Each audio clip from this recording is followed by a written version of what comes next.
TemaCast.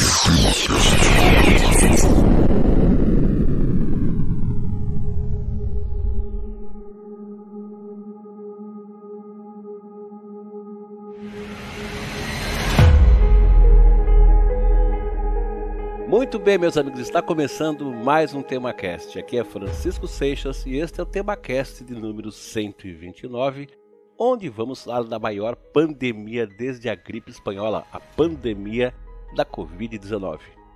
E me acompanha neste episódio o meu amigo Dr. Jorge Virgílio. Olá, Francisco, olá, ouvintes. E tá difícil. Tá difícil, mas agora tu é doutor, né? Agora eu sou uma autoridade em qualquer assunto, né? Você sabe, Francisco, quando você se forma no doutorado em engenharia elétrica, você pode comentar sobre qualquer assunto do cocô à bomba atômica. E aí, só uma nota para comentar que havia altas doses de ironia no que eu falei. Não, tá certo. Bom, então o episódio vai começar agora, então bora lá.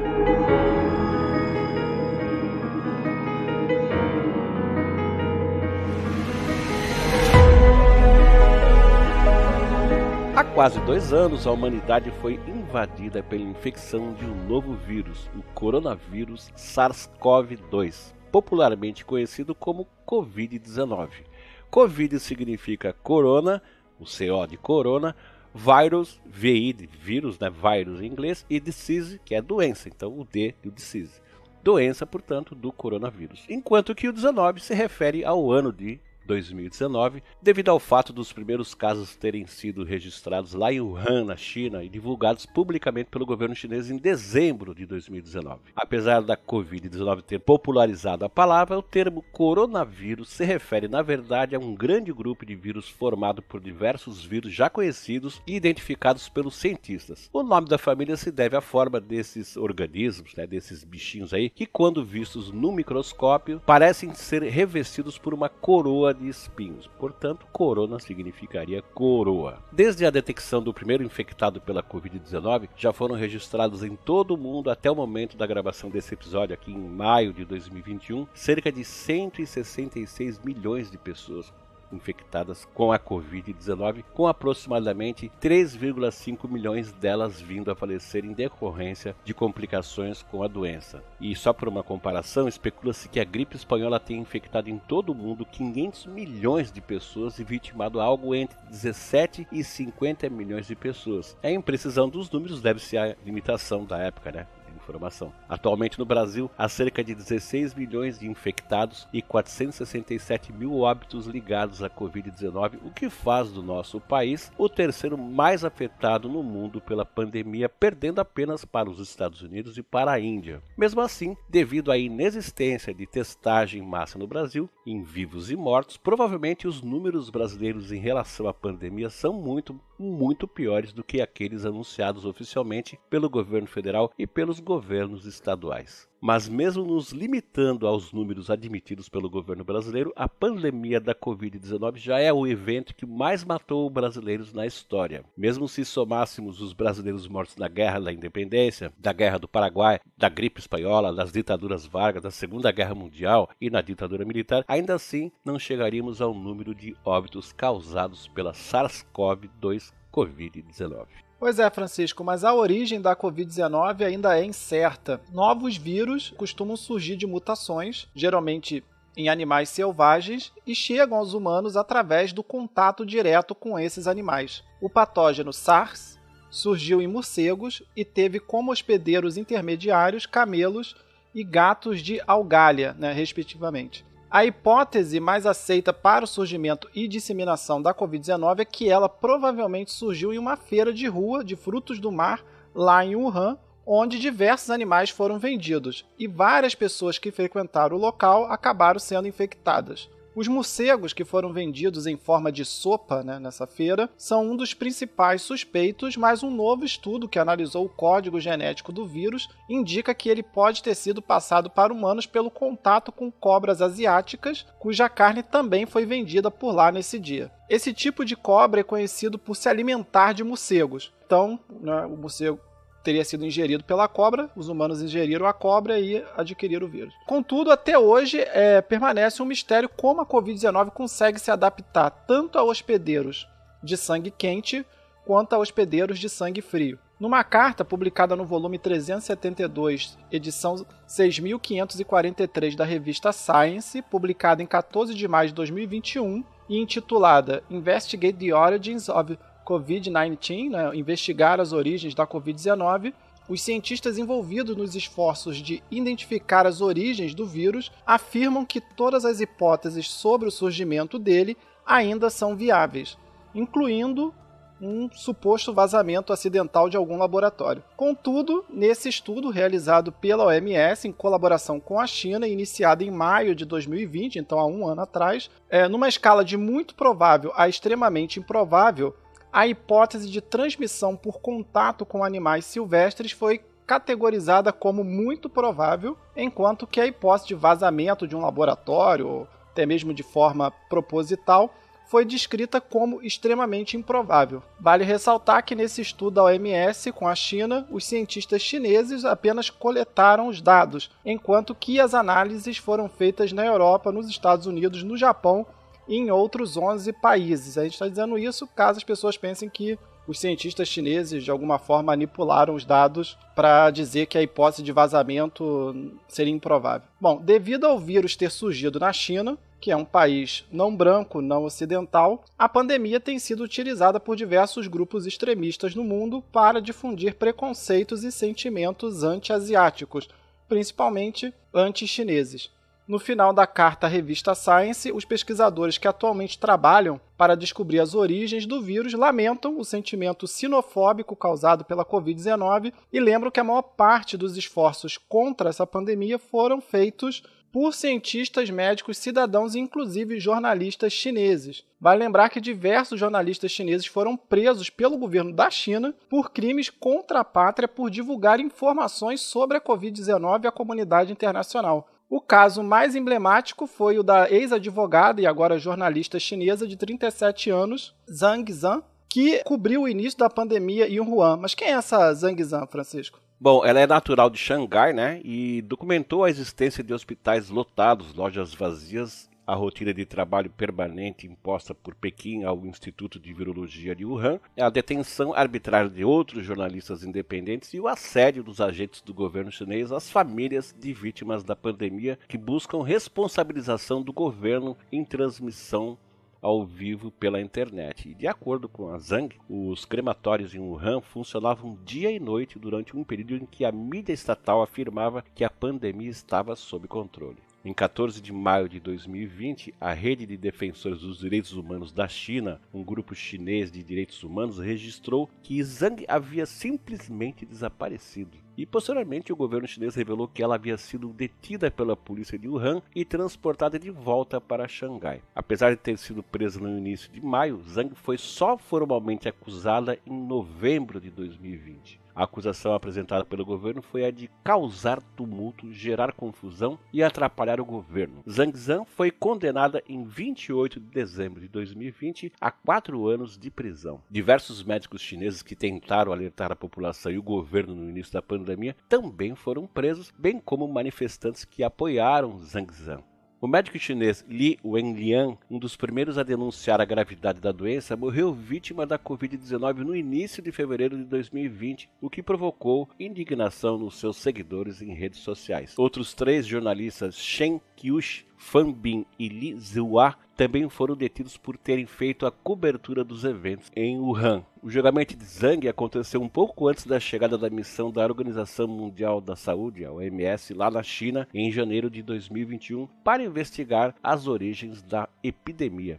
O governo chinês frequentemente condena seus opositores durante as festas de fim de ano, quando a atenção do restante do mundo diminui devido aos feriados. O único comentário dos dirigentes do Partido Comunista Chinês, o PCC, que é lá na China, não é o PCC aqui no Brasil, sobre a Zhang Zhan, foi que a China teve um, abre aspas, um êxito extraordinário, fecha aspas, no combate à pandemia e que qualquer opinião em contrário visa somente desestabilizar o governo e a sociedade chinesa. Olha aí, Francisco. Viu só, né, cara? Coitados. Em resumo, o que se sabe com certeza é que em 31 de dezembro de 2019, o governo chinês admitiu que Wuhan, uma cidade de 11 milhões de habitantes, vivia um surto de pneumonia cuja causa ainda era desconhecida. Alguns dias depois, na primeira semana de janeiro de 2020, o governo chinês publicou uma nota afirmando que as dezenas de casos da suposta pneumonia haviam sido causados por um novo tipo de vírus. O governo chinês afirmou na época que ainda não havia evidências de que o vírus pudesse ser transmitido diretamente entre humanos, mas que estava monitorando os casos para evitar uma epidemia. Em 11 de janeiro de 2020, o governo chinês anunciou a primeira morte oficial causada pela Covid-19. A primeira vítima conhecida do novo coronavírus era um cidadão chinês de 61 anos que era assíduo frequentador do mercado popular de Wuhan. O relatório da morte, no entanto, só foi publicado alguns dias depois de um grande feriado chinês, onde centenas de milhões de chineses, incluindo os cidadãos de Wuhan, viajaram para todas as partes do país e países vizinhos. E a gente fala centenas de milhões de chineses, quando a gente fala isso na China, cara, a gente tá falando praticamente de um bairro lá, né? Pois é, né? Parece uma coisa bizarra, mas as migrações que tem na China nos feriados é maior do que a população inteira do Brasil se movendo, né? De um lugar para outro. Exatamente. Então, em uma questão de poucos dias, você tem uma multidão de gente, né? Quase toda uma civilização indo de um ponto a outro. E, obviamente, esse não é o melhor cenário para evitar-se uma pandemia, né? Como a China falou no começo que estava fazendo tudo para evitar uma pandemia ou uma epidemia inicialmente, permitir aí que as pessoas viajassem já sabendo de antemão que havia a possibilidade disso acontecer, não me parece que foi um grande esforço deles, né? Exatamente. Mas vamos lá, né, cara? E só comentar, né, mais uma vez, o absurdo dessa situação que é você ter cidadãos sendo presos simplesmente por tentar falar a verdade, né? Infelizmente, na China, a situação é essa, né? Muita gente que a gente nem conhece e nem vai ficar conhecendo, desaparece do dia para a noite por desafiar o governo. Bom, continuando aqui, em 20 de janeiro de 2020, países vizinhos à China, como Coreia do Sul, Japão e Tailândia, registraram os primeiros casos de Covid-19 fora do território chinês. Um dia depois, em 21 de janeiro de 2020, o estado de Washington, nos Estados Unidos, não confundir com a capital dos Estados Unidos, né, tem um estado também que se chama Washington, ele registrou o primeiro infectado ocidental conhecido, que foi um estadunidense lá na casa dos 30 anos, que havia viajado recentemente para Wuhan. Após a chegada do vírus aos Estados Unidos, a China decidiu tomar medidas mais duras e decretou o primeiro lockdown de Wuhan, felizmente depois do feriado. Nesse momento, o número de mortos pela Covid-19 já era de 17 pessoas, com mais de 500 infectados conhecidos. Isso são os números conhecidos, provavelmente era mais. Em 30 de janeiro, informações vazadas por jornalistas independentes da China já mencionavam milhares de infectados em Wuhan, o que levou a OMS a decretar uma emergência global de saúde ali naquela região. Em 31 de janeiro, o então presidente dos Estados Unidos, Donald Trump, proibiu a entrada nos Estados Unidos de qualquer estrangeiro que tivesse estado na China há menos de 14 dias, excluindo-se desse decreto parentes de estadunidenses e de residentes permanentes no país. A gente sabe que tem muita gente da China que tem parentes nos Estados Unidos, é próximo ali da costa oeste americana, então a costa oeste americana é quase uma extensão da China hoje em dia, né? Ou de outros países asiáticos. A costa oeste americana é para os asiáticos o que a Flórida é para o Brasil, né? Já que a Flórida é o último estado brasileiro. Bom, continuando aqui, no momento em que Trump assinou esse decreto, o número de infectados pela Covid-19 no mundo passava de 10 mil, com cerca de 200 mortos conhecidos. No início de fevereiro de 2020, o governo brasileiro, inclusive, enviou um avião da FAB, né, a Força Aérea Brasileira, para repatriar os brasileiros que viviam em Wuhan. Ao regressar ao Brasil, os mesmos ficaram em quarentena lá na base aérea de Anápolis, em Goiás.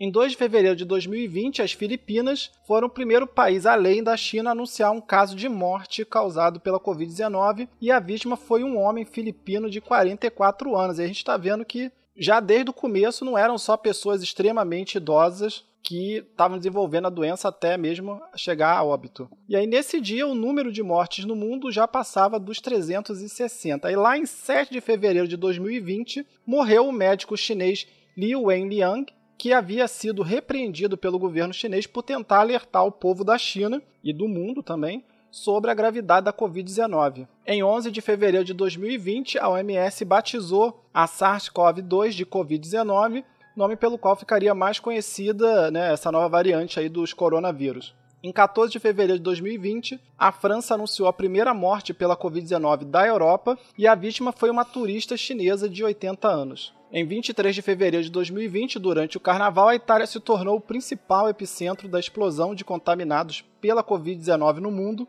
tendo o número de infectados do país sido elevado para 150 em apenas 2 dias. O surto italiano levou ao cancelamento do Carnaval e de diversos eventos e também ao fechamento de escolas e universidades em diversas cidades do norte da Itália. Em 24 de fevereiro de 2020, o Irã emergiu como o principal epicentro do Oriente Médio, com 61 casos confirmados e 12 mortes. Em 26 de fevereiro de 2020, o Brasil se tornou o primeiro país da América Latina a confirmar um caso de Covid-19. O infectado era um paulista de 61 anos que havia viajado recentemente para a Itália, bem no momento que a coisa estava pegando lá na Itália. Em 29 de fevereiro de 2020, os Estados Unidos relataram a primeira morte conhecida pela Covid no país, que ocorreu na cidade de Seattle, né, que fica no estado de Washington. No entanto, testes posteriores, feitos meses depois, confirmaram que pelo menos 2 outras pessoas já haviam morrido de Covid-19 nos Estados Unidos antes desse cidadão de Seattle, mas que os testes iniciais haviam dado falso negativo. Em 15 de março de 2020, o Centro de Controle de Doenças dos Estados Unidos recomendou ao governo Trump que todo tipo de aglomeração com mais de 50 pessoas, como casamentos, festas, eventos esportivos, etc., fosse evitado. A partir de 16 de março, a América Latina começou a sentir mais fortemente os efeitos da pandemia, e vários países da região, como Venezuela, Colômbia, Equador, Peru e Costa Rica, anunciaram lockdowns nacionais. No dia 17 de março, a União Europeia tomou a sua primeira ação coletiva para deter a pandemia nos 26 países membros, fechando as fronteiras do bloco e limitando as viagens para dentro dele. Em 22 de março, o presidente Bolsonaro anunciou não estar preocupado com a pandemia, pois além de só matar velhos, as mortes por Covid-19 no Brasil ficariam aí abaixo das 796 da pandemia do H1N1, que ocorreu lá nos anos 2000, e aí também não sei de onde que o Bolsonaro tirou esse número, essa previsão, mas ele concluiu isso aí. E aí, em 24 de março, o primeiro-ministro da Índia, Narendra Modi, anunciou um lockdown de 21 dias, além de fechar o espaço aéreo do país. Além disso, Modi pediu ao parlamento indiano cerca de 2 bilhões de dólares para comprar equipamentos médicos, remédios e ventiladores e para treinar os profissionais de saúde, que eu espero que tenham sido mais bem gastos do que no Brasil, né? Como a gente viu aí no Brasil, nós tivemos até o governador do Rio de Janeiro sendo empichado por usar mal esse dinheiro. Espero que na Índia tenha sido um pouco melhor. 2 dias depois, em 26 de março, os Estados Unidos se tornou o país mais atingido pela pandemia, né, no mundo, tendo o maior número de infectados e passando ali, né, dos 81 mil infectados e mais de 1.000 mortos. Pois é, em 28 de março, tentando conter o rápido avanço da doença nos Estados Unidos, a FDA, né, que é a agência que regulamenta o uso de medicamentos lá nos Estados Unidos, emitiu uma autorização emergencial que previa o uso de cloroquina e hidroxicloroquina de forma oral, ou seja, pega lá o comprimidinho, bota na boca, copinho de água, toma ela, tá? Isso para o tratamento da Covid-19, que era a doença causada aí pelo novo coronavírus. O uso da cloroquina e hidroxicloroquina acabaria se tornando uma das bandeiras políticas da campanha presidencial de Trump, pelo menos por um tempo, né? Toda a história da cloroquina e da hidroxicloroquina no tratamento da Covid-19 começou devido a um estudo do Instituto Francês IHU Méditerranée Infection, que alegava que a cloroquina e a hidroxicloroquina eram eficientes contra a SARS-CoV-2. Diversos cientistas, porém, imediatamente questionaram a metodologia e as diretrizes éticas do estudo e apontaram conflitos de interesse dos autores, visto que o estudo fez a demanda por cloroquina crescer exponencialmente no mundo. Mais tarde, o diretor do IHU e um dos autores do estudo, o médico francês Didier Raoult, foi denunciado pela Sociedade de Patologia Infecciosa de Língua Francesa, a SPILF, por promoção indevida de medicamento, embora ele ainda mantenha até hoje a defesa de seu estudo do uso da hidroxicloroquina em alguns casos. O problema desse estudo sobre a cloroquina e da hidroxicloroquina, no entanto, foi que ele foi rapidamente politizado lá pelo Donald Trump, que precisava de uma bandeira para garantir sua reeleição. Até o Trump, que não entende nada de medicina e biologia, endossou o estudo e começou a twittar diversas vezes a seu respeito, insinuando que os fabricantes de vacina estariam contra o médico francês, pois eles tensionavam lucrar com a pandemia. As críticas de Trump contra a máfia das vacinas, como ele chamava, aumentaram ao ponto em que se você fosse republicano ou trumpista, você tinha que ser a favor do estudo. Do contrário, você estaria a favor dos democratas e progressistas que estupram crianças em pizzaria. Então, nesse momento, uma pandemia, uma coisa séria que envolve morte e saúde de toda a humanidade, passou a ser uma pauta política. Que coisa linda, né? Mas vai ter mais coisa, vamos lá. A cientista holandesa Elisabeth Bick, uma das primeiras a apontar problemas no estudo francês, acredita que, abre aspas para ela, os cientistas estavam em sua maioria vendo que o medicamento não era útil. Mas, devido aos tweets do Trump, a polêmica da cloroquina virou algo grande e muitas pessoas passaram a defender o estudo sem ter qualquer formação para avaliar sua eficácia ou a sua falta de eficácia, fecha aspas para ela. E é evidente que não foi só os políticos, né? E aí o Zé das Candingas também começou a dar opinião, porque, cara, se tem uma coisa que todo mundo entende pra caramba, né? É de vírus, é de coronavírus, é de Covid-19, de pandemia, meu Deus, nossa, aí explodiu o mundo. E cloroquina, né, Francisco? Um medicamento que Também ninguém nunca tinha ouvido falar e de repente o pessoal sabia os 1000 usos da cloroquina e seus derivados. Exato. Mas, Francisco, só quero fazer aqui uma nota, porque talvez alguns ouvintes não saibam disso. A gente brincou que quem não era a favor da cloroquina estaria a favor dos democratas progressistas que estupram crianças em pizzarias. Isso aí é porque nos Estados Unidos e aqui no Canadá teve um boato muito forte que foi difundido pelos trumpistas de que a Hillary Clinton e outras pessoas nos Estados Unidos que eram ligados ao Partido Democrata, eles teriam toda uma máfia que agiria nos porões de pizzarias e que envolvia pedofilia, etc, né? Uma história meio absurda, mas que muita gente acreditou, assim, que virou uma coisa muito grande aqui. Por isso que a gente fez essa brincadeira. Exato, olha só, em 2 de abril a pandemia já havia se espalhado por 171 países. Isso é uma pandemia, né? Infectando mais de 1 milhão e matando cerca de 51 mil pessoas ao redor do mundo. A crise lá nos Estados Unidos colocou subitamente 10 milhões de estadunidenses no desemprego, fazendo com que mais de 6 milhões desses desempregados pedissem auxílio-desemprego. E só por curiosidade aqui, ó, o recorde de pedidos de auxílio-desemprego lá nos Estados Unidos até então havia sido de 700 mil pedidos simultâneos que ocorreu lá em 1982 durante o governo do presidente Ronald Reagan. Além de perder o emprego, mais de 5 milhões de americanos também perderam o plano de saúde. E em 6 de abril, o primeiro-ministro do Reino Unido, lá o Boris Johnson, foi hospitalizado devido à Covid-19, sendo o primeiro político mundial a ser diagnosticado com a doença. Não sei porque que quando fala Boris Johnson, cara, eu imagino um Donald Trump miniatura, assim, mas não por posicionamento político, por aparência mesmo. Não, tá? mas ele é a cara do Donald Trump, né? Ele é tipo o irmão perdido dele. Exato. Bom, em 10 de abril, o sistema de saúde público de Moscou, lá na Rússia, colapsou devido ao rápido aumento do número de infectados. E em 24 de abril, a União Europeia foi obrigada pela China a editar um relatório onde o governo europeu responsabilizava o governo chinês pela pandemia, sob pena de retaliar a União Europeia com sanções econômicas. Então, tipo assim, ó, ou vocês mudam esse relatório aí, senão a gente vai sacanear vocês aí economicamente. Mas embora o governo europeu tenha voltado atrás das suas críticas à China, nos Estados Unidos o Donald Trump, que já estava em campanha para sua reeleição, aproveitou a oportunidade para atacar os chineses e aumentar a sua popularidade localmente. Por diversas vezes, publicou em suas redes sociais diversas acusações contra o governo chinês, além de ter apelidado a Covid-19 de vírus chinês. Em 26 de abril, o número de infectados pela Covid-19 já passava de 2 milhões e o número de mortos mais de 200 mil. Em 30 de abril, diversas companhias aéreas decidiram obrigar passageiros e comissários de bordo a usar máscara, entre eles a American Airlines, a Delta Airlines, a Lufthansa, a Swiss International Airlines e a Austrian Airlines, JetBlue e Frontier Airlines.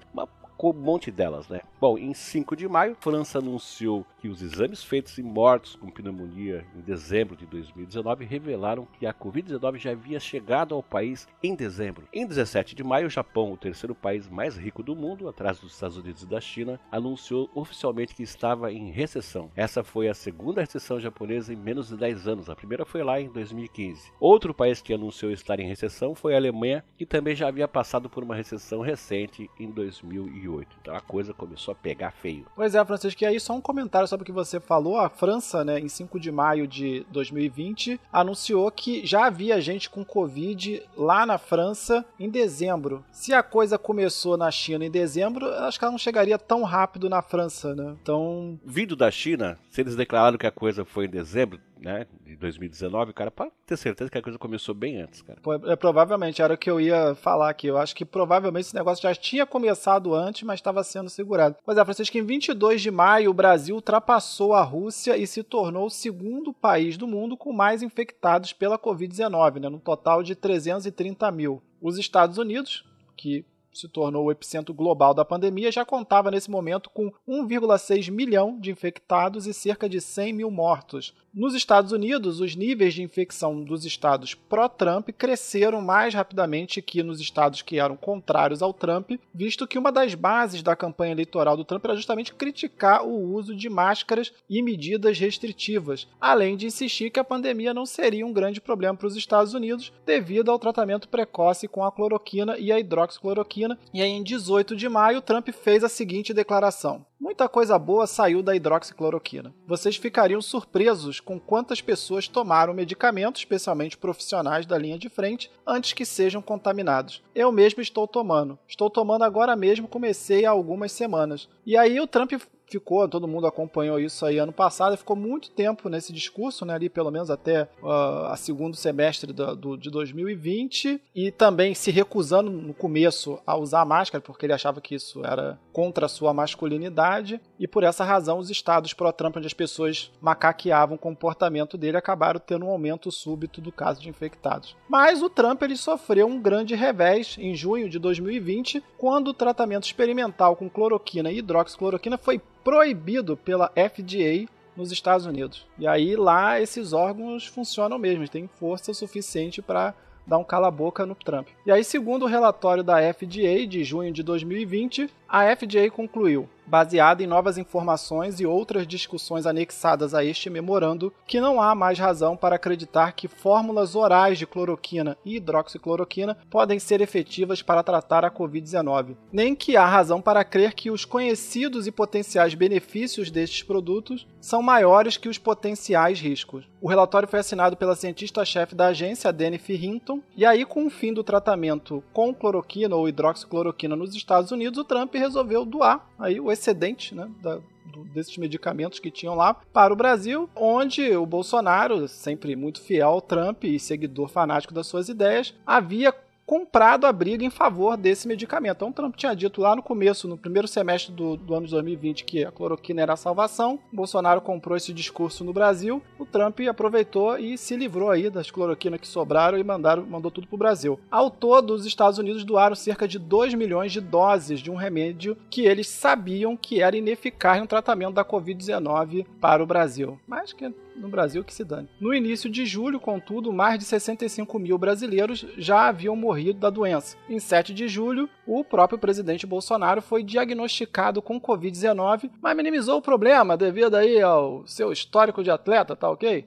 A infecção de Bolsonaro, no entanto, levaria o Brasil para uma das maiores crises médicas e sanitárias que o país já viveu, e nós já vivemos várias, visto que o presidente passou a ser o garoto propaganda da hidroxicloroquina, alegando que ele havia sido curado pelo medicamento, induzindo milhões de brasileiros, principalmente os seus apoiadores, a se intoxicar com um remédio que não tinha, né, nenhuma eficácia comprovada para a Covid-19. Nos meses seguintes, diversos outros medicamentos que não possuem qualquer efeito sobre os sintomas da Covid-19, de forma comprovada, cientificamente falando, seriam defendidos também pelo presidente, como, por exemplo, a ivermectina. Vale lembrar que quando Bolsonaro se auto-intoxicou com a hidroxicloroquina, ele possuía toda uma equipe médica monitorando seu coração e seu estado físico, né? Ele nunca chegava e tomava sozinho. Sempre que ele tomava o remédio, tinha um cerco de gente em torno dele caso ele passasse mal, coisa que os apoiadores dele não tinham. Nas palavras de Bolsonaro, a cloroquina era certamente eficaz contra a Covid-19, pois Aquele negócio que o pessoal usa para combater a malária, eu usei lá atrás e no dia seguinte estava bom. Eu vou dizer mais. Há poucos dias estava me sentindo mal, tá ok? E aí, antes mesmo de procurar o médico, olha só, que exemplo eu tô dando. Tomei depois aquele remédio porque estava com sintoma. Tomei, fiz exame, não estava doente. É um pouco difícil entender essas falas do Bolsonaro, mas ele disse exatamente isso, palavra por palavra. Em 12 de julho de 2020, Hong Kong, lá na China, anunciou o fechamento das escolas visando conter o avanço da pandemia. Em 16 de julho, um estudo feito na Coreia do Sul demonstrou que pré-adolescentes e adolescentes transmitiam o vírus tão bem quanto adultos, sugerindo que escolas do ensino fundamental e médio se tornariam um dos principais vetores de transmissão do vírus caso não fossem fechadas. O mesmo estudo indicou que crianças menores de 10 anos transmitiam menos a doença, mas que o risco não era nulo. Em 17 de julho, a Índia passou de 1 milhão de infectados e 25 mil mortos, tornando-se o terceiro país mais atingido pela Covid, atrás dos Estados Unidos e do Brasil, o que forçou o governo indiano a decretar novos lockdowns. Em 21 de julho, a União Europeia anunciou um pacote de 857 bilhões de dólares para estimular a economia local e minimizar os efeitos econômicos da pandemia na Europa. Ao longo de julho, os Estados Unidos dobrou o número de infectados, passando de 2 milhões de infectados em 1º de julho para 4 milhões de infectados no final do mês, no final de julho. Ainda em julho de 2020, o Ministério da Saúde do Brasil, agora sob o comando do general carioca Eduardo Pazuello, que foi o 4º ministro da Saúde durante a pandemia, fechou o acordo com a AstraZeneca para aquisição de vacinas e transferência de tecnologia para a produção do imunizante a ser desenvolvido pela Fiocruz, lá no Rio de Janeiro, em parceria com a Universidade de Oxford. Embora a maioria dos países, como Estados Unidos, Canadá, Reino Unido, galera da União Europeia, tenham optado por fechar diversos acordos com diversas empresas produtoras de vacinas, para ver,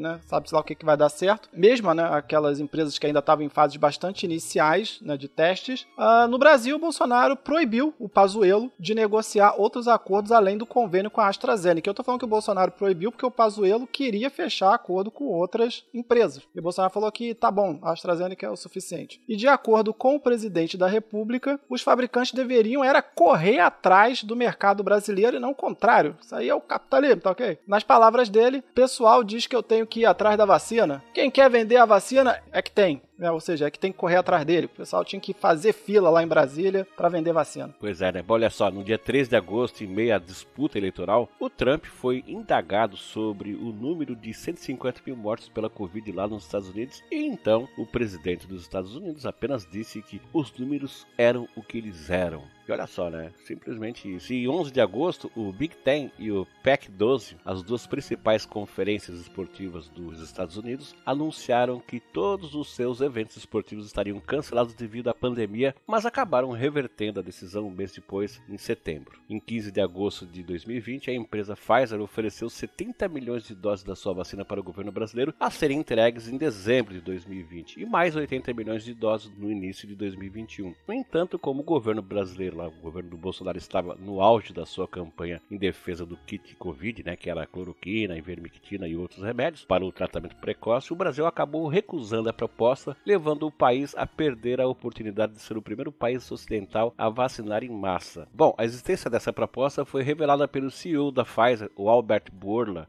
para a CNN Brasil. E de acordo com Bolsonaro, baseado nas mensagens veiculadas por ele mesmo em redes sociais, o governo federal recusou as vacinas da Pfizer em 2020 como estratégia para obter um contrato com um cronograma de entrega mais vantajoso em 2021. Em nota, o Ministério da Saúde afirmou que as cláusulas leoninas e abusivas que foram estabelecidas pelo laboratório criam uma barreira de negociação e compra. Bom, seja como for, a recusa das vacinas da Pfizer ocorreu no auge da pregação do presidente Bolsonaro da imunidade de rebanho como caminho a ser seguido pelo Brasil. No entanto, numa contazinha simples aqui, admitindo-se que a imunidade de rebanho defendida por Bolsonaro pudesse ser atingida em relação à Covid-19, pelo menos 70% dos brasileiros teriam que se infectar com o vírus, o que numa taxa de mortalidade de 1% significaria que pelo menos 1,4 milhão de brasileiros teriam que morrer para atingirmos a imunidade. Fora as mortes pela Covid em si, pelo menos 20 milhões de pessoas teriam de ser internadas. Em 16 de agosto, o Centro de Controle de Doenças doenças lá dos Estados Unidos, começou a preparar o plano de vacinação em massa do país, em colaboração com os estados da Califórnia, Flórida, Minnesota, Dakota do Norte e Pensilvânia. Em 22 de agosto, mais de 800 mil pessoas já haviam morrido de Covid-19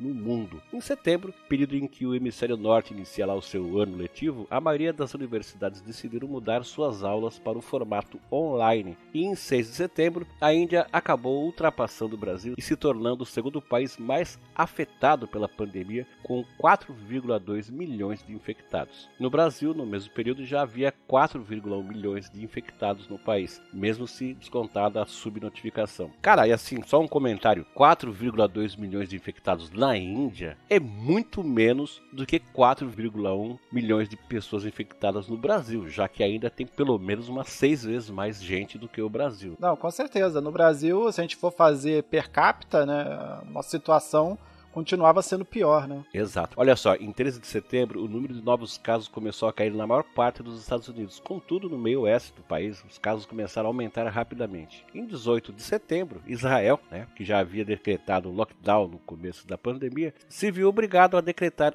lockdown novamente para conter o crescimento da curva de contágio. No final de setembro, os Estados Unidos ultrapassaram mais de 200 mil mortos e no mundo mais de 1 milhão de mortos, embora as autoridades sanitárias mundiais considerassem o número subnotificado, subestimado. Apesar dos números aterrorizantes, em 1º de outubro a cidade de Nova York decidiu reabrir as escolas, sendo a primeira grande cidade dos Estados Unidos a fazer isso. Em 2 de outubro, o presidente Donald Trump foi diagnosticado com Covid. E por essa época, devido à repercussão negativa para sua campanha, o Trump já havia se resignado a usar máscara e a parar de criticar as medidas sanitárias propostas pelo Centro de Controle de Doenças lá dos Estados Unidos e também pela OMS. Do dia 2 ao dia 5 de outubro, Trump precisou ficar hospitalizado no Hospital Militar Nacional Walter Reed. Em 19 de outubro, a Bélgica decidiu impor um toque de recolher no país, enquanto que no dia 5 de novembro, a Inglaterra decidiu fazer um novo lockdown. O novo lockdown britânico foi decretado após o número diário de infectados passar de 45 mil, muito acima da média esperada pelos organismos de inteligência do primeiro-ministro Boris Johnson lá no começo da pandemia.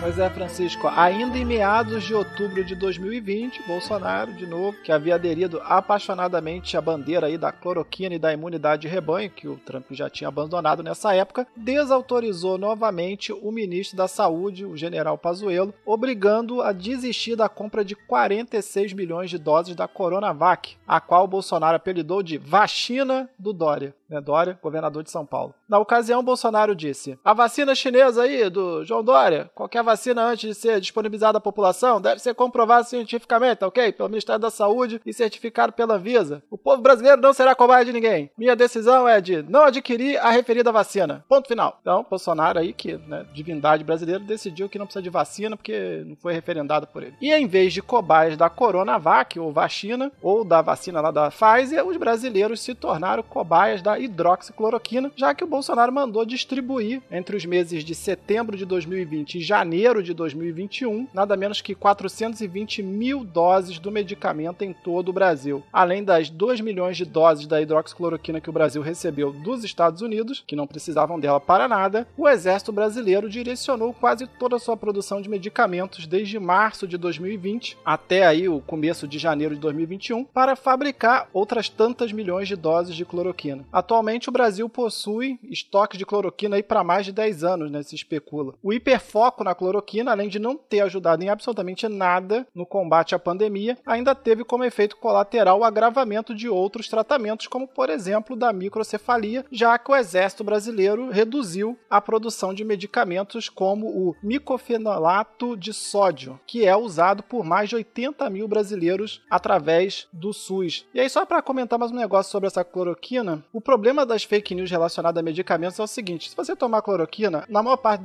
dos casos não vai acontecer nada. curada com você. Então as pessoas não morrem por tomar cloroquina, na maior parte dos casos. E há uma grande chance de, se você pegar a Covid-19, de você ficar curada. A maior parte das pessoas que pegam a Covid-19 fica curada. Não é a maior parte das pessoas morre, a maior parte das pessoas fica curada. Então, se você tomar cloroquina tendo Covid-19, a probabilidade maior é que você fique curado. Mas não é porque a cloroquina fez alguma ação sobre você, é porque ela normalmente não vai te fazer mal, se você tomar numa dose pequena. E na maior parte das vezes que as pessoas adquirirem Covid-19, vão ficar curadas. Então, tomando cloroquina, as pessoas tendem a ficar curadas e achar que o remédio fez algum efeito, já que elas não morreram ou não tiveram sintomas graves. Mas, na verdade, tudo que nós sabemos até esse momento sobre a cloroquina e a Covid-19 é que ela não faz efeito nenhum. Bom, continuando aqui, no início de novembro, os Estados Unidos chegaram a mais de 10 milhões de infectados. Além das mortes de todos os problemas causados pela Covid em si, os hospitais dos Estados Unidos registraram alguns efeitos colaterais da pandemia, entre eles um crescimento de 31% no número de crianças com problemas psicológicos devido ao isolamento social,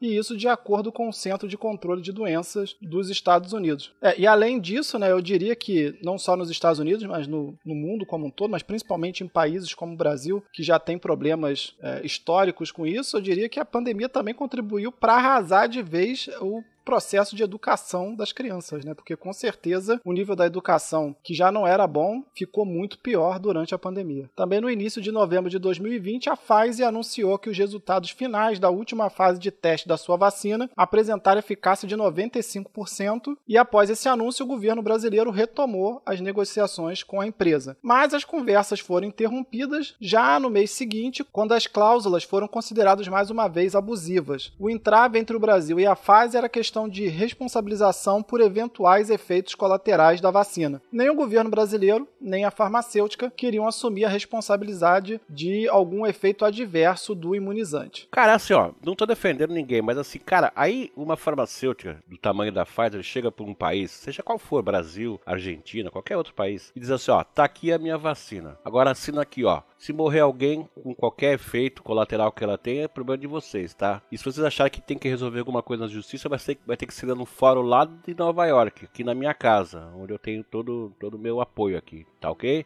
E tem mais, tu tem que pagar adiantado essa coisa. Eu acho essa posição meio assim, ó, eu tô com a vacina, então eu falo o que eu quiser. Entendeu? Mas é isso. Eu acho assim uma coisa meio canalha, assim, por parte da Pfizer. Mas é exatamente isso. Eu só queria fazer esse registro, entendeu? Vamos lá, vai adiante, cara. Não, mas você tá certo, realmente foi isso. Botou os governos contra a parede, não só o governo brasileiro, e falou, ó, se você faz o que eu quero, ou então, lá na frente, você que vai pagar o preço político disso aí. Obviamente que os países que não vacinaram vão ficar feio na fita, enquanto que os países que vacinaram vão aparecer como bonitos, como responsáveis, e quem estiver à frente desses governos, né?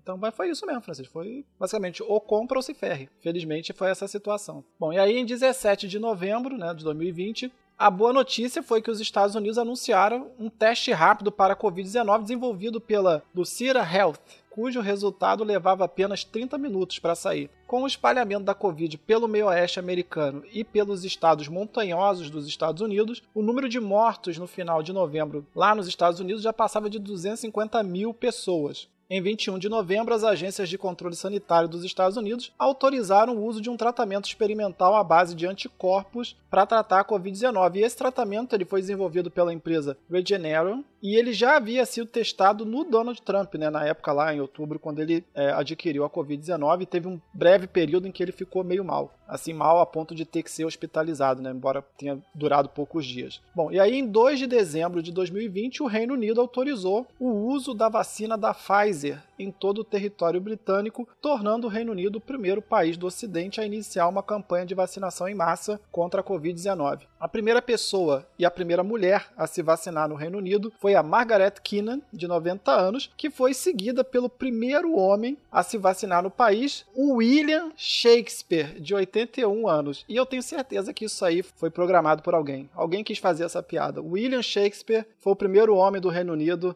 a se vacinar. Eu achei que Eu achei que o William Shakespeare fosse mais velho do que isso, tivesse mais de 81 anos. Pois é, ele tá novo, né? Ele tá com 500 anos, mas com carinho de 81. Exato. Olha só, no início de dezembro também tivemos as eleições para a presidência lá nos Estados Unidos, do qual Donald Trump acabou derrotado pelo democrata Joe Biden, o segundo católico a se tornar presidente dos Estados Unidos. O primeiro foi o Kennedy, né? Já como presidente eleito, Biden iniciou sua primeira campanha de conscientização contra a Covid-19 chamada de 100 dias de máscara, onde ele pedia aos estadunidenses que aderissem ao uso de máscara por pelo menos 100 dias para reduzir o número de infectados até o início da vacinação em massa. Em 11 de dezembro, a FDA, autorizou o uso da vacina da Pfizer lá nos Estados Unidos. E esse foi um momento de virada na pandemia do país, que naquele momento já chegava aos 300 mil mortos. Na esteira dos Estados Unidos, diversos países aprovaram a vacina da Pfizer, entre eles o México, o Canadá, a Arábia Saudita. Em 14 de dezembro, uma enfermeira de Nova York se tornou a primeira pessoa dos Estados Unidos a ser vacinada contra a Covid-19. Em 18 de dezembro, a FDA também autorizou o uso da vacina da Moderna no território dos Estados Unidos. Em 20 de dezembro, o surgimento de uma variante britânica da Covid-19, a variante B.1.1.7, obrigou o primeiro-ministro Boris Johnson a fazer um novo lockdown. Já no Brasil, Bolsonaro fechou dezembro de 2020 declarando à TV Bandeirantes lá em São Paulo que eu não vou tomar vacina e ponto final. Se alguém acha que a minha vida está em risco, o problema é meu. Bom, a declaração do presidente era uma resposta à pressão que vinha recebendo para aprovar as vacinas, defender publicamente a vacinação. Na TV Bandeirantes, Bolsonaro aproveitou para reiterar suas dúvidas sobre a segurança dos imunizantes e também defender a não obrigatoriedade da vacinação. Ainda em dezembro, uma nova variante da Covid-19, batizada de B.1.351, foi descoberta lá na África do Sul. E no final de dezembro também foram encerradas nos Estados Unidos as pesquisas sobre a eficácia da cloroquina no combate à Covid-19. Isso fez com que em janeiro de 2021,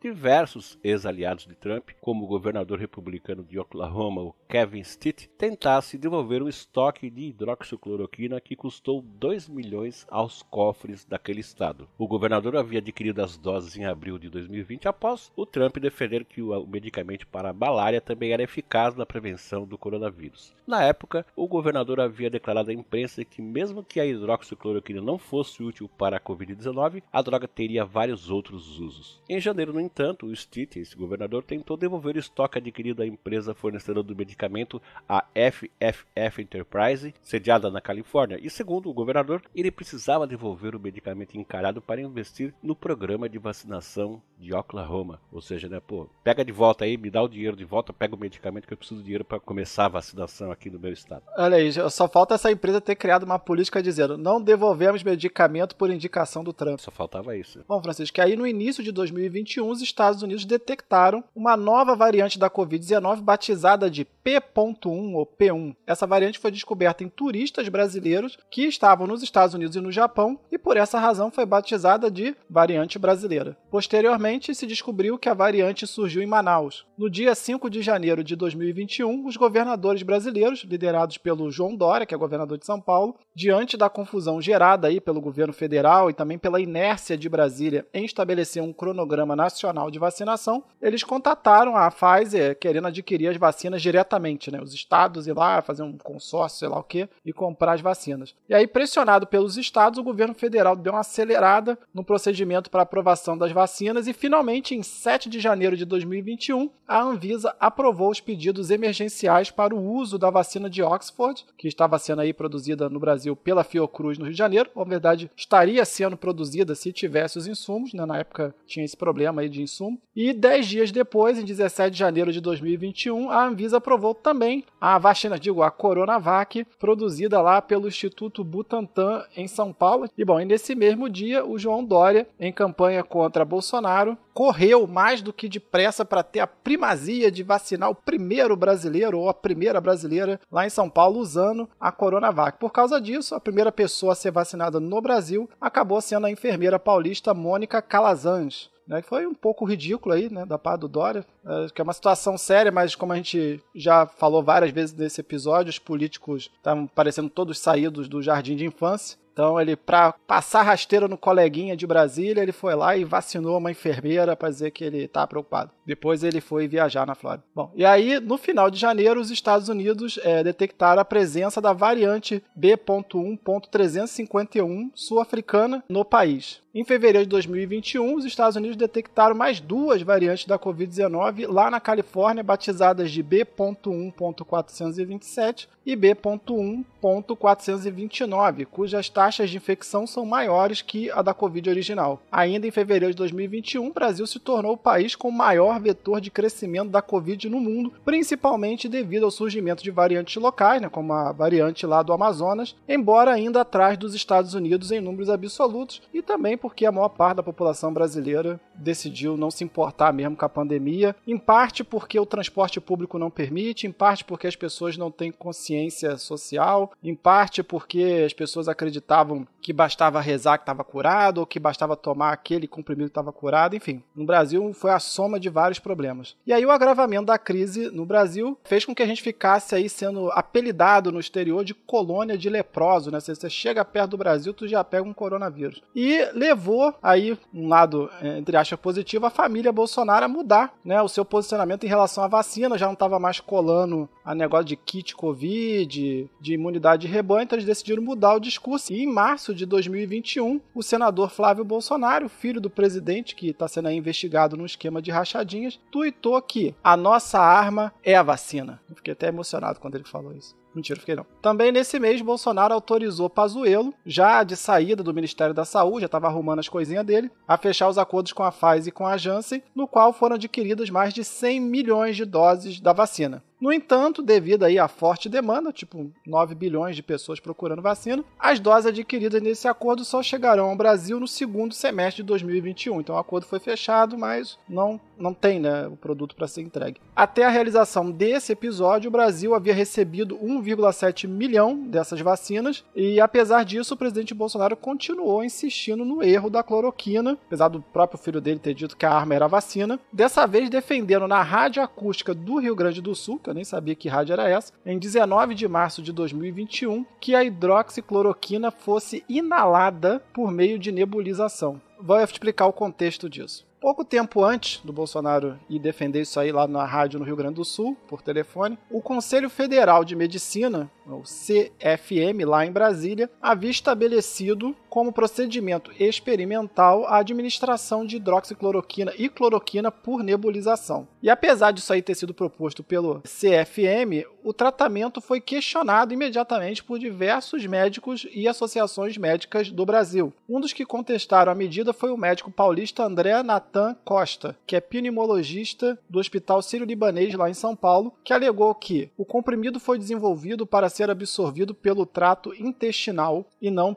para nebulização. E aí, segundo esse médico, a superfície do pulmão é muito delicada e pode ser inflamada pela inalação do medicamento. E aí ele diz assim, isso é o mesmo que jogar gasolina para tentar apagar a fogueira, porque você vai inflamar ainda mais o pulmão que já está inflamado. Pode causar insuficiência respiratória. Aí eu volto a insistir, eu não sei por que os políticos, que não têm formação nenhuma em medicina ou em tratamento de doenças, se dão o luxo de ir a público defender um tratamento, ainda mais um tratamento experimental, que tem todas as chances de dar errado. Mas eu já deixa eu fazer um comentário rapidinho aqui. Será que o Conselho Federal de Medicina, o CFM, quando disse que autorizou, né, estabeleceu como procedimento experimental a administração da hidroxicloroquina por nebulização, será que tá escrito lá que você, tu pega o comprimido, esmaga ele, faz um pozinho e depois tu bota lá num negócio para você inalar? Porque você tem um princípio ativo no medicamento que pode ir para um líquido, né, que em gota, ou que tu vai para um pozinho, que é um silicato da vida lá, que vira comprimido, ou, entendeu? Então, de repente, não está especificado, de repente pode ter havido aí uma miguelagem, né? Mas em todo caso, vamos supor que seja isso. Eu nem estou dizendo, porque fica, até para mim que não entendo absolutamente nada de saúde, nem de pandemia, nem de remédio, coisa nenhuma, para mim parece uma coisa lógica, né? Que tu não vai pegar um comprimido que tem o medicamento tá ali junto com um monte de silicato, de maisena, vamos dizer assim, né? Prensado. Aí tu vai triturar isso aí e vai mandar a pessoa inalar isso aí num nebulizador. Porra, qualquer um sabe, né, que existe doença do pulmão, de pessoas que trabalham em mina aí, que o cara acaba morrendo porque ele inala tanto pó. Sim. Como é que tu vai falar pro cara inalar um pó para tratar um problema, uma doença que está instalada no seu pulmão? Para mim não faz muito sentido. Talvez tenha havido aí uma confusão aí, sabe, alguém trocou as coisas, pega lá o comprimidinho lá de cloroquina, dá esmaga aqui, e vamos botar aqui nesse negocinho aqui, ó, a gente mistura com água, sei lá com o quê, e aí a pessoa vai fazer uma nebulização. Pode ser que tenha sido isso, tá? Porque realmente, como a gente vai ver agora no texto que eu vou continuar lendo aqui, a coisa é meio ridícula. Deixa eu só fazer um comentário em cima do que você falou, antes de você continuar. Pode ter havido uma má interpretação, mas aí eu acho que o Conselho Federal de Medicina, que deveria ser provavelmente a maior autoridade aí do país, né, nesse tipo de proposta, deveria ter especificado isso, né? Não, eu concordo. Porque não ficou claro, entendeu? Então, mesmo assim, tratando-se de uma coisa muito experimental que ninguém estava fazendo, isso deveria ter sido feito de uma forma muito mais controlada, né, do que deixar a cargo de um médico de ponta, assim, de um médico que está lá no hospital. Talvez você pudesse ter feito isso numa universidade, num ambiente controlado, com voluntários que entendessem o risco e que não fosse uma coisa tão ridícula quanto você esmagar um comprimido e jogar no nebulizador. Mas você publica um negócio desse, é uma coisa oficial do Conselho Federal de Medicina. Aí você tem um médico numa cidade, no interior, que não tem recurso nenhum e o cara precisa fazer alguma coisa porque tem um monte de gente em torno dele morrendo de Covid e o cara vê uma coisa oficial do governo, ele vai lá e faz, entendeu? E tá mal explicado ainda por cima, então de toda forma, o Conselho Federal de Medicina tá errado. Beleza, vamos ver aqui, ó. Já o presidente da Sociedade Paulista de Pneumologia e Tisiologia, que é o SPPT, o médico paulista Frederico Fernandes, foi mais enfático ao dizer que a nebulização de hidroxicloroquina é algo criminoso. É uma ideia de quem desconhece fisiopatologia e o método científico. Os comprimidos possuem silicato, uma substância similar a um talco. O pulmão entende o silicato como um corpo estranho e se fecha, aumentando a dificuldade de respirar. Essa reação, junto com a inflamação do órgão, tende a piorar o quadro do paciente. O fato é que a CFM aprovou a nebulização da cloroquina sem ter nenhum estudo científico favorável a este procedimento, que resultou em pelo menos 4 mortes no Brasil, 3 delas aqui no Rio Grande do Sul e uma lá no Amazonas. Bom, Bolsonaro defendeu o uso da nebulização da cloroquina com o seguinte argumento: para salvar vidas vale qualquer coisa. Sabemos que a vacina é um custo bilionário para o mundo todo. E parece que grupos interessados em investir apenas na vacina é que deixam de lado a questão do tratamento preventivo que existe e também o tratamento logo após a contração da doença. Pois é, né, Francisco? Mas aí, mais uma vez, que informação o Bolsonaro tem para poder falar algo tão enfático quanto isso, de que existe um tratamento preventivo e de que as pessoas estão querendo isso, entendeu? É uma coisa muito leviana. Depois a gente vai comentar um pouco mais sobre a questão da politização da pandemia, mas eu acho que os políticos, eles fariam um favor para eles e para o mundo se eles simplesmente não comentassem nada. O Trump mesmo, se o Trump não tivesse falado nada em relação à pandemia, tivesse colocado a máscara dele e simplesmente pedido votos, provavelmente ele ainda seria presidente dos Estados Unidos. Bastaria ele não ter falado nada. Mas aí o cara cismou de meter o bedelho em tudo e acabou se estrepando aí, perdendo as eleições e induzindo milhões de pessoas ao erro, não só nos Estados Unidos, que no caso do Trump ele influencia a gente fora do país dele também, no mundo todo, né? Então, pra que falar isso? Pra que ligar pra uma rádio, pra um canal de televisão e falar esse tipo de coisa? Acho que essa é a reflexão que a gente tem que tirar desse episódio. Pois é, bom, não podemos esquecer que tanto o Trump quanto o Bolsonaro são fanáticos usuários de rede social e, portanto, tem que fazer o que a maioria das pessoas em redes sociais fazem, né? Falar do que são escalancos, né? Mas olha só, agora no dia 27 de maio de 2021, a gente está gravando esse episódio no dia 30, portanto, há 3 dias atrás, o presidente da Argentina, o Alberto Fernandes, explicou a decisão de não comprar as vacinas da Pfizer, usando argumentos similares aos apresentados pelo Bolsonaro. Nas palavras de Fernandes, a verdade é que a Pfizer me pôs em uma situação muito violenta de demandas e comprometeu o país. Então, assim, realmente, o Pfizer,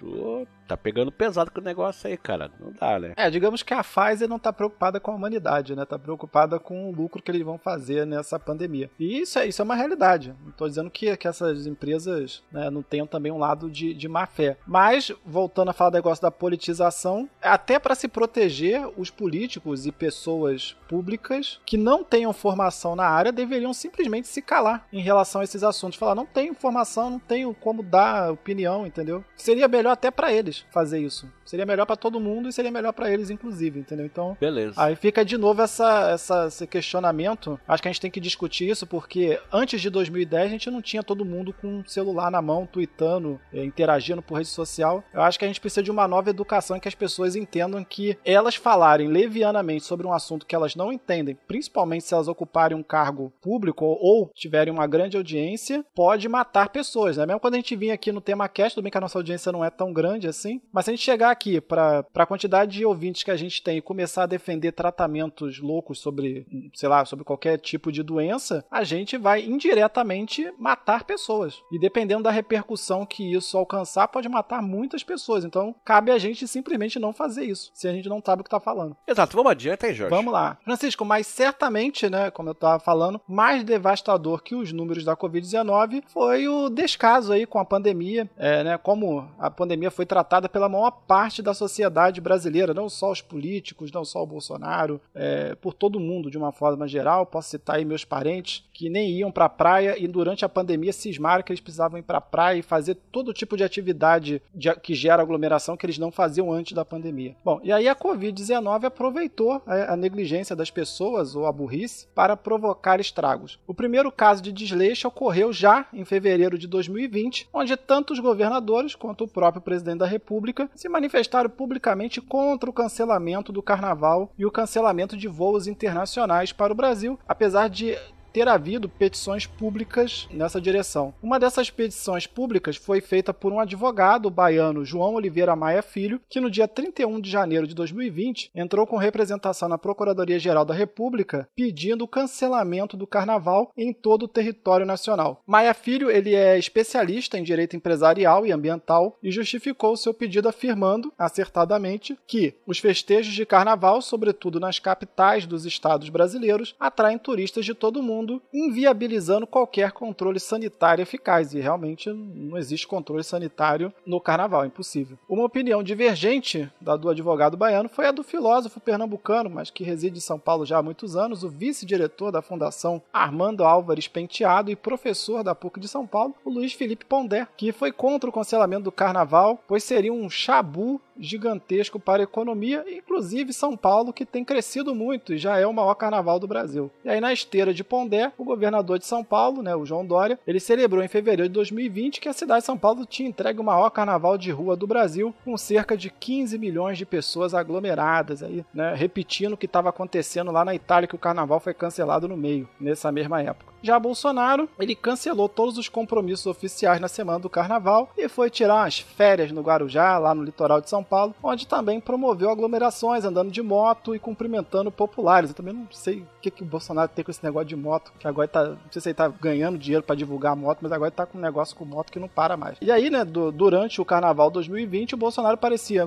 mais preocupado em mostrar que ele tinha apoiadores entre os foliões do que em combater a epidemia, como revela as mensagens publicadas por ele e pelo seu filho lá, o Carlos Bolsonaro, carinhosamente conhecido como Carluxo, durante o carnaval, onde comentavam e agradeciam os blocos de rua que haviam saído em defesa do presidente. Um dos grupos carnavalescos de 2020, elogiado pelos Bolsonaro, foi o Pau de Arara Opressor, que é um grupo lá de Olinda, né, em Pernambuco, que teria, segundo eles, ovacionado o presidente e a intervenção militar constitucional. Pois é, então o ministro da Saúde de Bolsonaro, o sul-mato-grossense Luiz Henrique Mandetta, foi categórico ao afirmar que Bolsonaro não cancelaria o carnaval, como parte de seus apoiadores defendiam nas redes sociais, alegando que, no momento, não há comprovação que o novo coronavírus esteja circulando no Brasil, portanto, não há preocupações adicionais recomendadas para o público em geral. E por essa época, a China já havia cancelado jogos de futebol ou grandes eventos, mas Mandetta afirmava que era fake news que o carnaval será a porta de entrada para o novo coronavírus. Ainda segundo Mandetta, é uma como a festa popular e a festa brasileira. Como vocês veem nos números, os casos estão concentrados na China. Os casos que saíram são pontuais. Todo mundo leva em consideração, mas temos uma vida para levar. Contrariando a opinião de Mandetta, na Itália, o efeito do carnaval sobre a pandemia se fez sentir mais rapidamente e os 2 últimos dias do carnaval de Veneza, além de todos os eventos esportivos, tiveram de ser cancelados pelo governo italiano devido à Covid-19.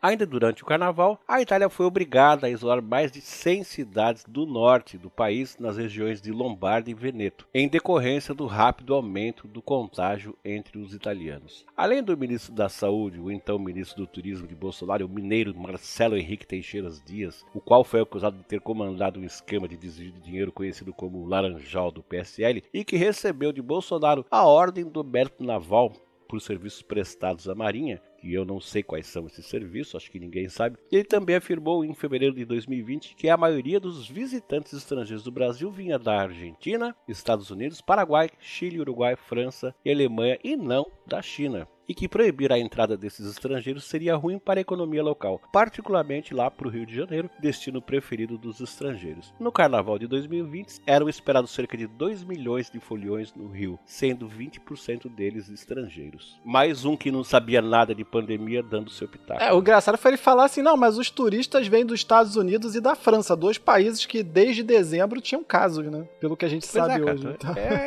É a tônica desse episódio, cara. Estamos falando de opinião e de ação de pessoas que não entendem nada de saúde, de pandemia, de porcaria nenhuma, e que deram opinião, assim como nós também que não entendemos coisa nenhuma de pandemia, estamos aqui dando o nosso pitaco, mas não como eles.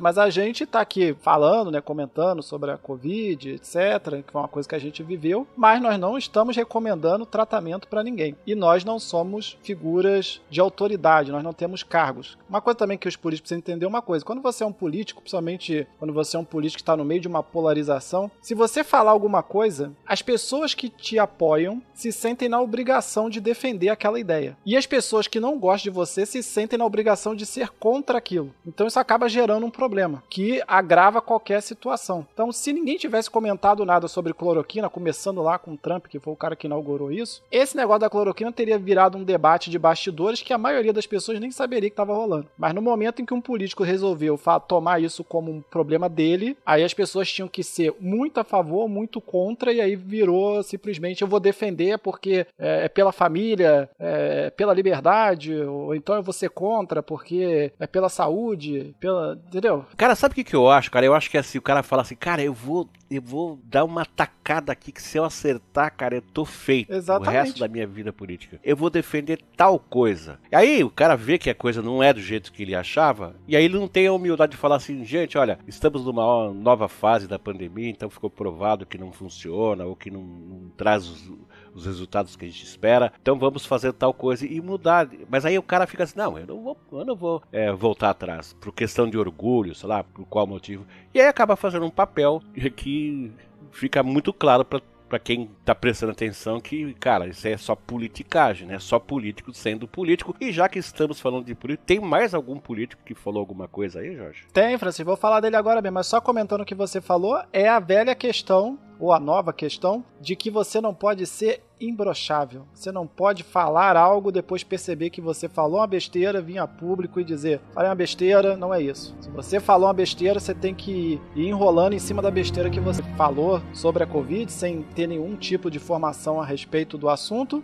né, que resolveu aloprar e lacrar muito nas internet aí com a Covid-19, que foi o pastor evangélico e político carioca Silas Malafaia. Lá no início de 2020, o Malafaia chamou aqueles que defendiam mais urgência do governo brasileiro para lidar com a Covid-19 de alarmistas e profetizou que nenhuma dessas previsões catastróficas se realizariam. Aí, nas palavras do Malafaia, a própria estrutura orgânica do brasileiro, que é diferente aí dessa turma da Europa e da América, não seja enganado. O presidente Bolsonaro está correto no que ele está falando. A imprensa vão ficar envergonhados porque todas as previsões catastróficas de coronavírus no Brasil não vão se concretizar. E eu estou declarando aqui em nome de Jesus. E num tempo não longo, não grande, nós vamos vivenciar o melhor tempo de prosperidade que já tivemos nesse país. Glória a Deus. Mas peraí, glória a Deus não é do Cabo Daciolo, cara? Mas aí tá todo mundo no meio evangélico, entendeu? Não, glória a Deus foi eu. Pois é, mas tu sabe que o Malafaia, pelo menos, ele é pastor, né, evangélico, mas também ele é médico, né, cara? Aqui, poxa, que pena, hein, o Malafaia? Porra, tu como médico falando aí... Mas ele não é especialista, né, em vírus, né, infecções, não é a área dele, entendeu? Que também tem isso, eu sou engenheiro, mas eu não vou dar pitaco sobre construções de ponte. O cara fazer uma ponte, perguntar a minha opinião, vai ser a mesma coisa que nada, entendeu? Beleza, vamos lá, cara, vamos lá. E bom, e aí contrariando, né, as profecias aí do Malafaia, o Brasil não só teve o segundo maior número de mortos pela Covid-19 no mundo, como também teve o pior desempenho econômico, né, da pandemia entre as grandes economias, e o real, né, a moeda brasileira, foi a que mais desvalorizou no planeta em 2020. Posteriormente, o Malafaia, com quem o presidente Bolsonaro fala todos os dias para ouvir seus conselhos, segundo o filho do presidente Bolsonaro, o senador fluminense Flávio Bolsonaro, investigado pelas rachadinhas, ele também decidiu aderir, né, o Malafaia, a essa suposta aí teoria da máfia das vacinas, que foi uma maluquice que a gente viu, foi inicialmente inventada pelo Trump e que depois passou a ser defendido por vários grupos que eram contra a vacina ou a favor de tratamento precoce, etc. E aí, só para comentar, há uma máfia das vacinas? Como a gente comentou lá da Pfizer, de um certo sentido existe, mas não nesse sentido um pouco novelesco que está sendo colocado, que as pessoas estão contra o tratamento precoce porque isso aí vai vender mais vacina. O que o pessoal faz é aproveitar a oportunidade que todo mundo precisa de vacina para lucrar em cima e tirar o deles da reta, né? Como a gente viu que a Pfizer fez com o governo de vários países, incluindo do Brasil. E aí, mais aí, segundo o Malafaia, que acha aí que tem os Illuminati das vacinas, eles queriam fazer o brasileiro de cobaia. E aí, nas palavras do Malafaia, por que o Brasil tem que ser o primeiro a vacinar com uma vacina em parceria com a China? Qual país do primeiro mundo fez parceria com a China? E aí, bom, respondendo aí as dúvidas do Malafaia, bom, basicamente todos os países, incluindo os Estados Unidos, quando ele ainda era comandado pelo Trump, fizeram parceria com a China. Não existe nenhuma vacina atualmente que não dependa de alguma forma de insumos chineses. E aí, segundo o pastor Malafaia, ao invés de insistir nessa máfia multibilionária das vacinas, o governo deveria aderir ao tratamento precoce. Bom, eu concordo com ele se houvesse um tratamento precoce confiável, demonstrado, mas não tem. Esse que é o problema. E aí não adianta você fazer qualquer coisa com as pessoas só para dizer que tem um tratamento precoce. Mas segundo Malafaia, por que não dar ivermectina para o povo como preventivo, que tem se mostrado eficaz? Não, a não ser que o Malafaia tenha informações privilegiadas que ninguém mais tem, não há nada que prove que a ivermectina ajuda a prevenir a coronavírus. Inclusive, o meu cunhado lá em Brasília tomou a ivermectina preventivamente, né, para não se contaminar com coronavírus, e foi contaminado pelo coronavírus e teve mais de 25% do seu pulmão comprometido. Então, tudo bem que é um caso, isso não prova que a ivermectina não funciona, mas é um indício negativo de que a ivermectina pode prevenir a Covid-19. Bom, e aí a boa notícia para o Malafaia, no entanto, é que mesmo tendo errado em todas as suas profecias positivas para o Brasil, ele acertou nas previsões positivas para ele mesmo, visto que recentemente aí Bolsonaro perdoou uma dívida de 1 bilhão e 400 milhões de reais que diversas igrejas evangélicas tinham com o governo. Não que isso tenha alguma coisa a ver com o negócio aí Malafaia tuitar a favor do governo, mas é uma boa notícia, fico feliz pelo Malafaia, parabéns. Exato, olha só, tem um outro patriota aqui brasileiro que resolveu tomar para si a missão de resolver a pandemia na marra. E esse cara foi o Ivo Cassol, que ele é ex-governador do estado de Rondônia e que também foi condenado em 2013 por fraudes e licitações quando era prefeito de Rolim de Moura, lá no estado dele, né, lá em Rondônia. Atualmente ele é senador licenciado. E o Ivo Cassol voltou aos holofotes após lançar um vídeo onde ensina uma técnica bizarra e sem qualquer comprovação científica, evidentemente, de combate à Covid-19. No vídeo que viralizou nas redes sociais, o Cassol aparece sem camisa e com equipamento de solda nas mãos enquanto explica que assistiu um vídeo gravado por uma pessoa do estado dele e ele diz o seguinte: o cara estava com coronavírus, foi soldar e se curou. Então ele trouxe funcionários, soldou e se curou. No vídeo, o Cassol apresenta um homem identificado apenas como Fabrício que estaria com a doença e passaria pela prova dos 9 para comprovar a eficácia do processo. Vamos fazer o teste aqui e amanhã ele vai fazer um novo exame para ver como está. E nesse momento o senador começa a utilizar equipamento de solda. Eu não vi esse vídeo, tá? Mas eu imagino que ele começou a soldar um pedaço de ferro qualquer lá. Enquanto o homem dá um giro completo para que as faíscas e a fumaça possam atingir todo o seu corpo. o vídeo teria... Um pouco menos, que o Obama ainda tinha também um bom apoio do establishment, né? Que ele veio com essa coisa de que ele era bonzinho, queria ser o primeiro presidente negro. Ele tinha uma galera assim do tradicional que apoiava ele. Acho que o Trump, ele criou essa ideia do outsider, assim, do cara que tá contra tudo e todos e ele vai se eleger a si mesmo, e que a campanha é principalmente baseada em twitters, em mensagem de WhatsApp, Telegram, que seja, entendeu?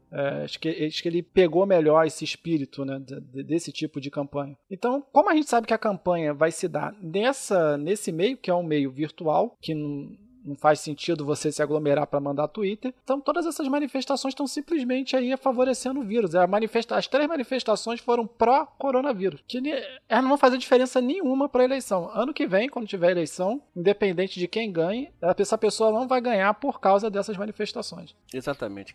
É isso aí. Bom, Jorge, deixa eu te fazer uma pergunta. E essas variantes da Covid-19, cara, elas são muito perigosas? Devemos entrar em pânico, cara? Bom, Francisco, o surgimento de variantes de um vírus é um processo natural e normalmente não altera de forma drástica o comportamento do vírus. No entanto, algumas variantes, né, da Covid-19 têm sido monitoradas por organismos de controle sanitários internacionais porque elas oferecem algum risco. Por exemplo, as variantes inglesa, sul-africana e brasileira compartilham uma mutação chamada de N501Y que pode torná-las mais contagiosas, ou seja, pode acelerar o processo de dispersão da infecção. Já as variantes sul-africana e brasileira têm uma outra mutação em comum, chamada de E484K, que reduziria a imunidade adquirida por uma infecção passada, né, para quem já teve a Covid-19, ou pela vacina, ou seja, por pessoas que já foram vacinadas contra a Covid, aí, usando qualquer vacina, Pfizer, AstraZeneca, o que seja, Coronavac. A OMS julga que a variante inglesa é entre 36% e 75% mais contagiosa que a Covid-19 original, enquanto outro estudo realizado no Brasil e citado pela OMS apontou que a variante brasileira, que é a P1, seria quase 3 vezes mais transmissível que a primeira Covid-19 surgida lá em Wuhan. De acordo com um estudo publicado em 10 de março na revista médica BMJ, a variante inglesa seria 64% mais letal, né, do que a primeira Covid. Para cada 1.000 casos detectados, ela causaria 4,1 mortes, em comparação com as 2,5, né, da Covid que surgiu em 2019. No caso da variante indiana, né, que aí é uma das mais recentes, a combinação de 2 mutações também poderia torná-la mais contagiosa, mas isso não foi confirmado. Teve um surto agora recentemente na Índia, né, quem está acompanhando as notícias ouviu falar muito da Índia aí nas últimas semanas, mas até agora a teoria mais aceita para esse surto, né, para essa crise na Índia, é que ela foi causada pelos festivais religiosos que existem na Índia. A gente sabe que a Índia é um país profundamente religioso, tem 5 milhões de etnias na Índia e isso leva também a migrações para lugares sagrados, né? Cada etnia tem um lugar sagrado, etc. As famílias são muito numerosas, né? Muita gente se reúne também para casamentos, etc. Então se acredita que essa crise na Índia foi causada mais por isso e não porque a variante indiana seria mais